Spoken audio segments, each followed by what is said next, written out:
Guys welcome to all of you from national English grammar. आज के video lecture में मैं हाई पूछे जाने वाले रिकॉर्डिंग सेंटेंस से पढ़ाने वाला हूं।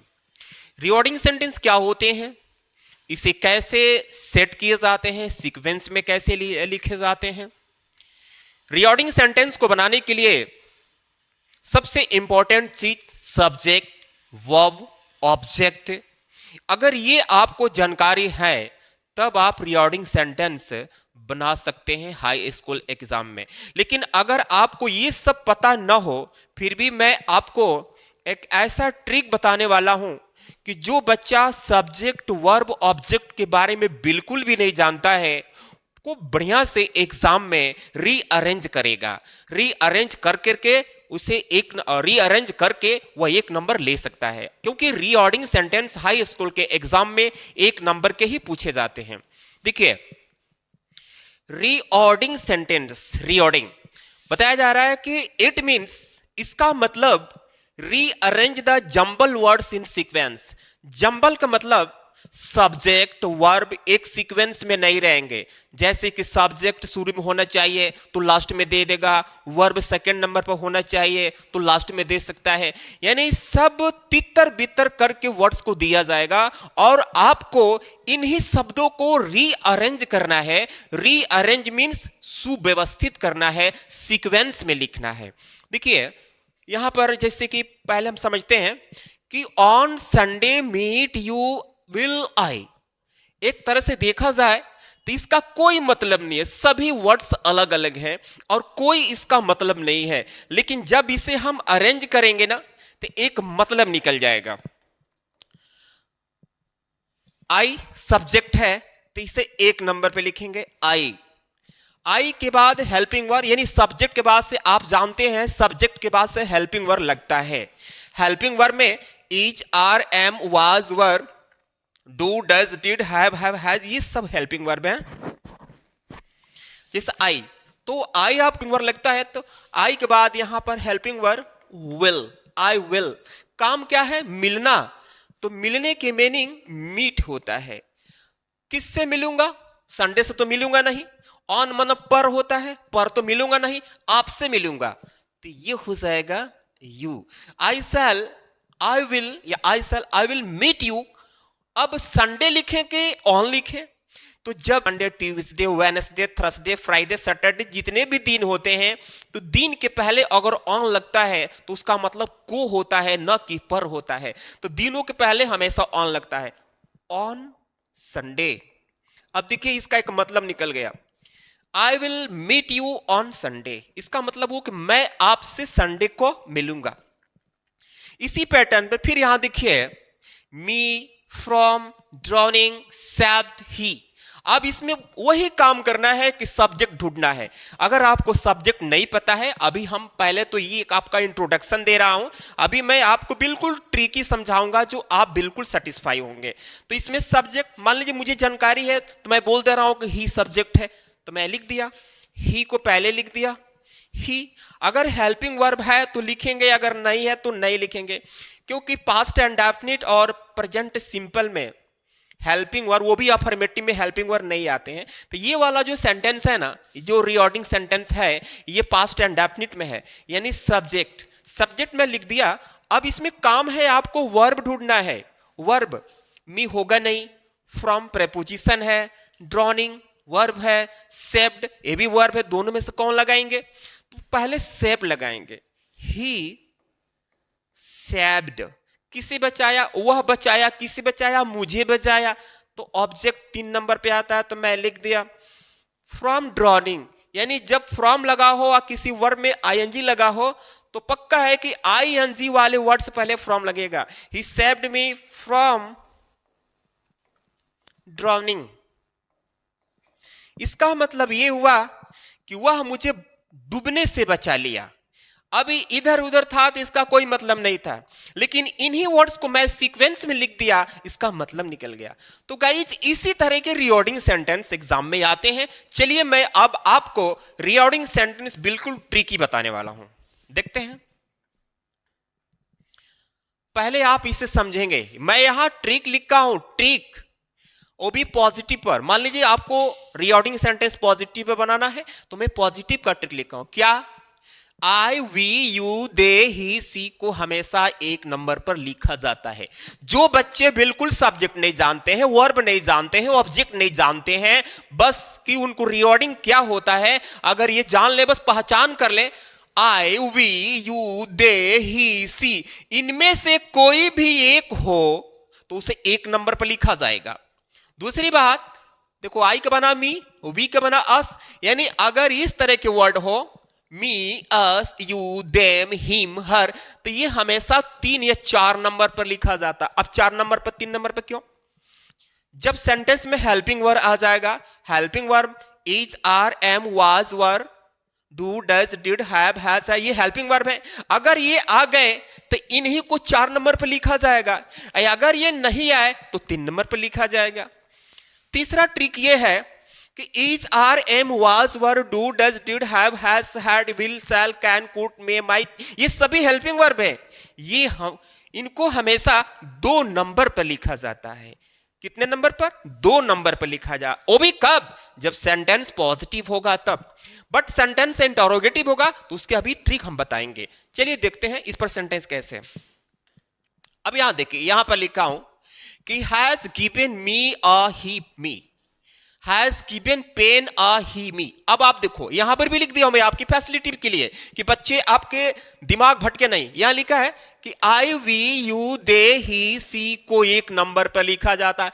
तो इनमें से कोई वर्ड ढूंढो, क्या इसमें कोई आया है? देखो, यस, ही आ गया ना, इसमें ही लिखा हूं ना, यहां लिखा हूं, तो आप यहां पर ही लिखोगे। ओके, ही लिखोगे एक नंबर पर, मैं ही लिख दिया।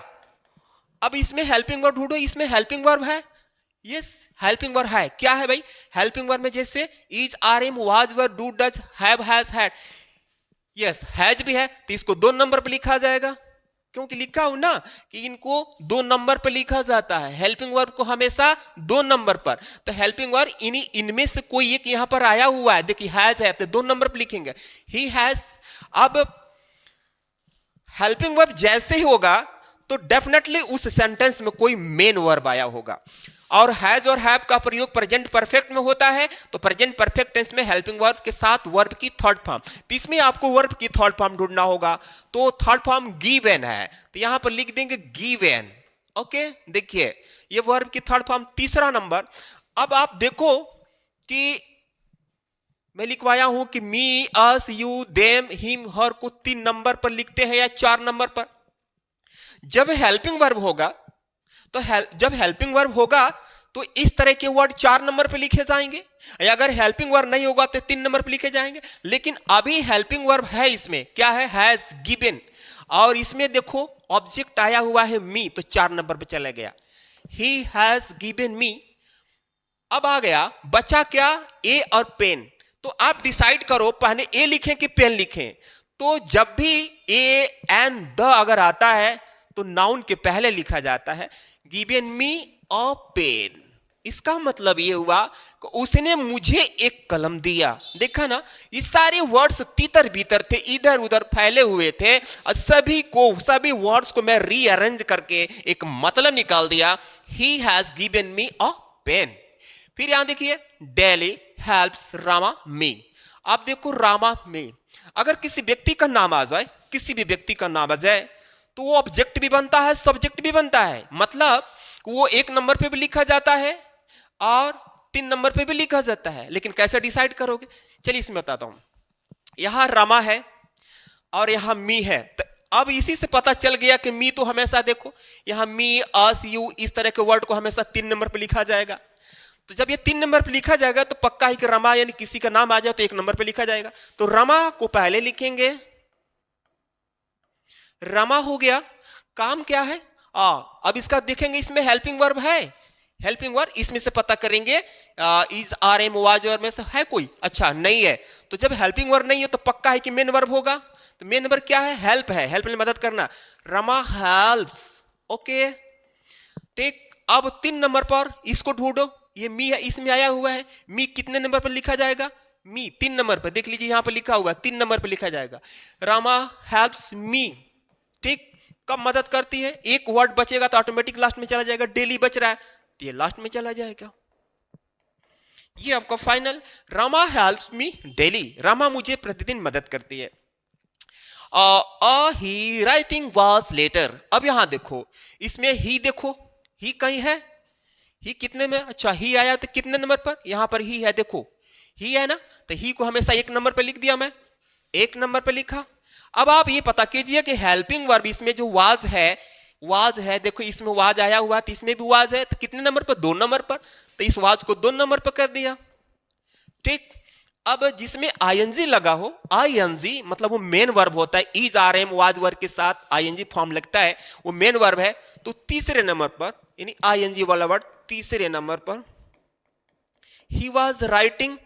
ठीक, अब बच रहा है ए और लेटर, अब दोनों में से क्या लिखेंगे? अभी मैं बताया हूं कि अगर कोई नाउन हो और उस सेंटेंस में ए एन द ये आर्टिकल हो तो हमेशा उस वस्तु के पहले ए का प्रयोग करेंगे। मैंने लेटर एक वस्तु ही है, वस्तु का नाम है, तो उसके पहले ए लगाएंगे। He was writing a letter, यानी इसका अब ये मतलब निकल गया कि he was writing a letter, वह एक पत्र लिख रहा था।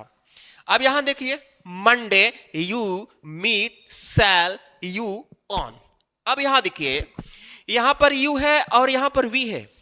अब आप कैसे डिसाइड करेंगे, क्योंकि मैं यहां लिखा हूं कि यू को 1 नंबर पे लिखा जाता है, अब फिर यहां लिखा हूं यू को 3 नंबर पे भी लिखा जाता है। देखिए अगर यू अगर है वी आया हुआ है तो पहले इसी वी ही बता देगा कि यू हमेशा कहां लिखा जाए, यू कहां लिखा जाएगा। वी जो है 1 नंबर पर लिखा जाएगा, तो पक्का जो यू है, क्योंकि यू सब्जेक्ट भी बनता है ऑब्जेक्ट भी बनेगा, तो ये सब्जेक्ट है 1 नंबर पर लिखा जाएगा, तो ऑटोमेटिकली चला जाएगा 2 नंबर पर या 3 नंबर पर। देखिए कैसे, सॉरी 3 नंबर या 4 नंबर पर। वी यहां लिखेंगे वी, इसमें कोई हेल्पिंग वर्ब है क्या है? सेल, हाँ सेल तो मिल गया, तो shall is are am was were do ड ईटीसी, ईटीसी मतलब हेल्पिंग वर्ब में आएगा, तो ये हमेशा लिखा जाएगा, ये हमेशा लिखा जाएगा हेल्पिंग वर्ब कितना लिखा ना, कितने नंबर पर? 2 नंबर पर, वी शैल। ओके, जब आप हेल्पिंग वर्ब लिख दिए तो मेन वर्ब मांगता है, मेन वर्ब क्या है? मीट, तो मीट करूंगा, आई शैल मीट, कब किससे मिलूंगा? आपसे, तुमसे, तो इन सब का मीनिंग होता है यू। ओके, अब बचा मंडे और ऑन, तो मैं बताया कि जब भी किसी दिन का नाम आ जाए, Sunday Monday Tuesday Wednesday Thursday Friday Saturday, जब भी दिनों का नाम आ जाए और अगर उस सेंटेंस में ऑन लगा हो तो उस ऑन का प्रयोग दिनों के पहले होगा, जैसे कि ऑन मंडे, ऑन मंडे। देखिए we shall meet you on Monday, मैं आपसे मंडे को मिलूंगा। तो ये इसी तरह से मेरे डियर, मेरे प्यारे स्टूडेंट, हाई स्कूल के छात्र, मैं चाहता हूं कि आप कुछ न कुछ YouTube चैनल से फायदा उठाएं। चलिए मैं इसको अब नेगेटिव दिखाता हूं कि अगर मान लीजिए कि सेंटेंस में जंबल वर्ड्स में अगर नेगेटिव वर्ड आ जाए तो उसको कितने नंबर पर लिखेंगे।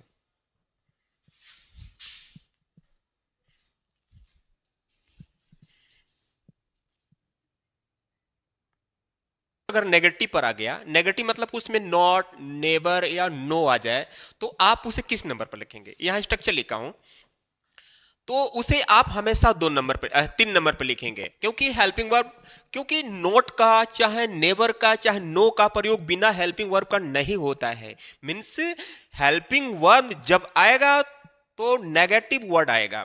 मीन्स दूसरी भाषा में समझ लीजिए कि नेगेटिव वर्ड का प्रयोग हमेशा हेल्पिंग वर्ब के साथ ही होता है, नेगेटिव वर्ड कभी अकेले प्रयोग नहीं होगा। 1 नंबर पर सब्जेक्ट होता है, दूसरे नंबर पर हेल्पिंग वर्ड और तीसरे नंबर पर नेगेटिव वर्ड जैसे नॉट, नेवर या नो, और चौथे नंबर पर चला जाता है क्या? मेन वर्ब, और 5वें नंबर पर आ जाएगा ऑब्जेक्ट और लास्ट में एटसेट्रा। देखिए स्ट्रक्चर वही है, ट्रिक वही है, बस थोड़ा समझने की जरूरत है। देखिए क्या यहां लिखा है कि food are taking not they. अब यहां देखिए दे, ये आपका सब्जेक्ट है दे। आप देखिए यहां लिखा हूं दे, किस नंबर पर? 1 नंबर पर लिखा जाएगा। दे मैं यहां लिख दिया। दे के बाद अब स्ट्रक्चर बोल रहा है कि हेल्पिंग वर्ब लिखो। हेल्पिंग वर्ब क्या है भाई? हेल्पिंग वर्ब ये है इज, आर, एम, वाज, वर, ये हमेशा 2 नंबर पर। तो इसमें देखिए हेल्पिंग वर्ब आर है तो 2 नंबर पे मैं कर दिया। अब कह रहा है कि नेगेटिव जो वर्ड है, नेगेटिव वर्ड 3 नंबर पर, 3 नंबर पर, ये 2 नंबर पर और ये 1 नंबर पर। ओके, तो इसे हमें 3 नंबर पर लिखना है ना। नेगेटिव वर्ड हमेशा जब भी जंबल वर्ड्स में नेगेटिव वर्ड आए तो हमेशा उसे 3 नंबर पर लिखना है। Okay, they are not. अब ये जो सेंटेंस है ना प्रेजेंट कॉन्टिन्यूअस का है। Not, they are not. अब कह रहा है कि मेन वर्ब दो। मेन वर्ब का कोई भी फॉर्म हो सकता है, first form, second form, third form, fourth form, fifth form, कोई भी फॉर्म हो सकता है। तो इसमें आईएनजी लगा है, यही मेन वर्ब है, तो इसके बाद लिख देंगे टेकिंग। ठीक, अब क्या है कि लास्ट में बोल रहा है कि ऑब्जेक्ट। ऑब्जेक्ट इसमें क्या है, सारे वर्ड तो मैं लिख ही दिया, फूड है, ये लास्ट में चला जाएगा। अब गाइज इसका मतलब ये हुआ कि they are not taking food, वे लोग भोजन नहीं खा रहे हैं, मतलब भोजन नहीं कर रहे हैं। Neighbour me seen see has, अब यहां लिखा है neighbour me seen see has. See आपका सब्जेक्ट है, इसको हमेशा 1 नंबर पर, क्योंकि यहां लिखा भी हूं, देख रहे हैं ना, पूरा मैं लिख दिया। आपको कुछ करने की जरूरत नहीं है, थोड़ा सा भी घबराने की जरूरत नहीं है। सी 1 नंबर पर मैं लिखा, इसमें सी आया हुआ है, सी हो गया। इसमें आप पता करेंगे कि हेल्पिंग वर्ब है कि नहीं। हेल्पिंग वर्ब मतलब इनमें से कोई है, यस है, तो कितने नंबर पर, 2 नंबर पर, सी हैज। अब नेबर इसमें आया हुआ है, देखिए नेबर, तो नेबर को बोला ना कि हमेशा 3 नंबर पर, यानी हेल्पिंग वर्ब के तुरंत बाद, हेल्पिंग वर्ब के तुरंत बाद never, she has never. Never के बाद मेन वर्ब आता है, मतलब sorry negative word, never negative word है, चाहे नॉट हो या नेबर हो या नो हो, हमेशा मेन वर्ब उसके बाद ही आता है। तो इसमें ढूंढो मेन वर्ब क्या है, सीन मेन वर्ब है, तो इसके बाद आ जाएगा सीन।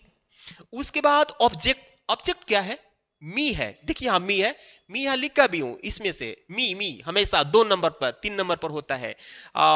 यहां पर कितने नंबर पर जाएगा, 5 नंबर पर चला गया। ओके, क्योंकि नेगेटिव जब वर्ड आ जाता है, जब नेगेटिव वर्ड आ जाते हैं तो जो ऑब्जेक्ट है 5 नंबर पे चला जाता है। सी हैज नेवर सीन मी, इसका मतलब यह हुआ वह मुझे कभी नहीं देखी है। सी हैज नेवर सीन मी, वह मुझे कभी नहीं देखी है। यहां देखिए going these days not see what is school to। अब इसमें पता करेंगे सब्जेक्ट, सब्जेक्ट क्या है, सी। आपको पता चली गया होगा कि कितने नंबर पर, 1 नंबर पर, सी। सी के बाद पता करेंगे हेल्पिंग वर्ब है क्या, हेल्पिंग वर्ब इसमें वाज, यस, कितने नंबर पर, 2 नंबर पर, सी वाज। अब इसे पता करेंगे कोई नेगेटिव वर्ड है क्या, नॉट है, यस, 3 नंबर पर, सी वाज नॉट। अब मेन वर्ब पता करेंगे, मेन वर्ब का कोई भी फॉर्म हो सकता है, first, second, third, fourth, fifth, अच्छा आईएनजी 4 नंबर पर आ गया। सी वॉज नॉट गोइंग, एक चीज जान लीजिए कि होम को छोड़ करके गोइंग हमेशा गोइंग, वेंट, गॉन, ये हमेशा अपने बाद प्रीपोजिशन टू लेते हैं। तो गोइंग लगा तो देखो इसमें पक्का टू आया होगा, यस, लास्ट में गोइंग टू। कहां, स्कूल, स्कूल मंजिल है, स्कूल जाना। अब बता रहा है, अब क्या बचा, दीज बचा और डेज बचा। तो दोनों तो सेम एक ही जैसे लिखा जाएगा, मतलब दोनों अपने सीक्वेंस में बिल्कुल सेम आए हुए हैं, तो बस उठा के यहां लगा देना है, दीज डेज, दीज डेज, ये आपका बन गया। She was not going to school this days, यानी वह आजकल या इन दिनों स्कूल नहीं जा रही थी।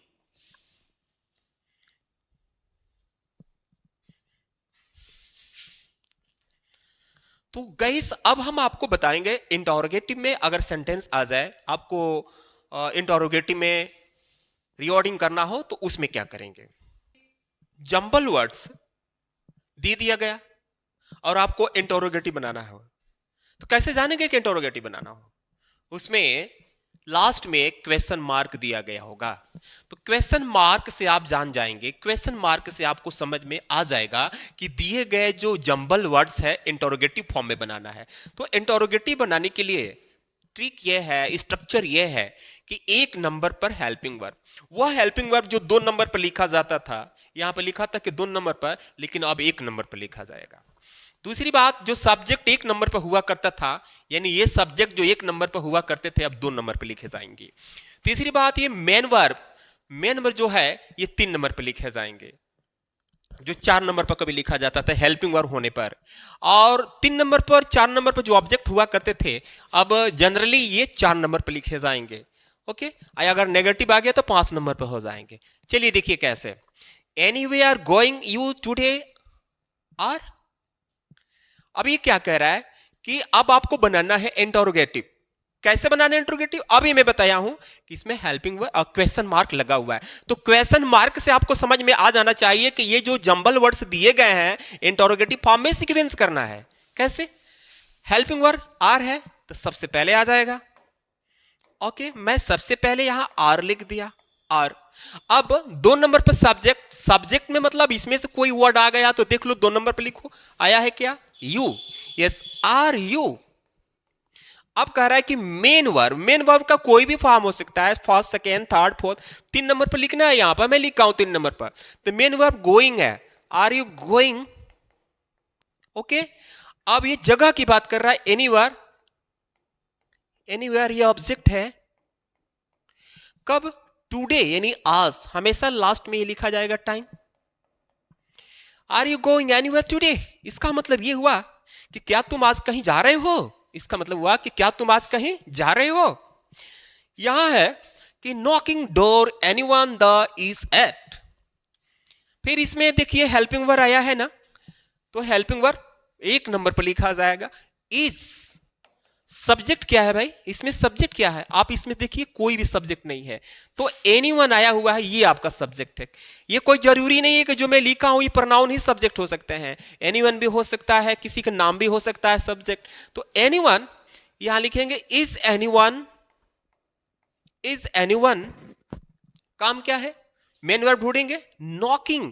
नॉक मिस होता है खटखटाना, तो नॉकिंग के बाद प्रेपोजिशन ढूंढेंगे। प्रेपोजिशन जैसे एट हो गया, इन हो गया, ऑन हो गया और टू हो गया। तो यहां पर देखिए प्रेपोजिशन कोई दिया होगा, यस एट है। इज एनीवन नॉकिंग एट, अब तब क्या खटखटा रहा है भाई, दरवाजा ना। तो दरवाजा की मीनिंग डोर होता है और द। तो फिर आप डिसाइड करो कि पहले डोर लिखोगे कि द लिखोगे। तो पहले द ही लिखा जाएगा, क्योंकि आर्टिकल हमेशा नाउन के पहले लगता है, एट द डोर। इसका मतलब ये हुआ, is anyone knocking at, sorry 2 बार एट हो गया, is anyone knocking at the door, क्या कोई दरवाजा खटखटा रहा है। Your completed home have work you.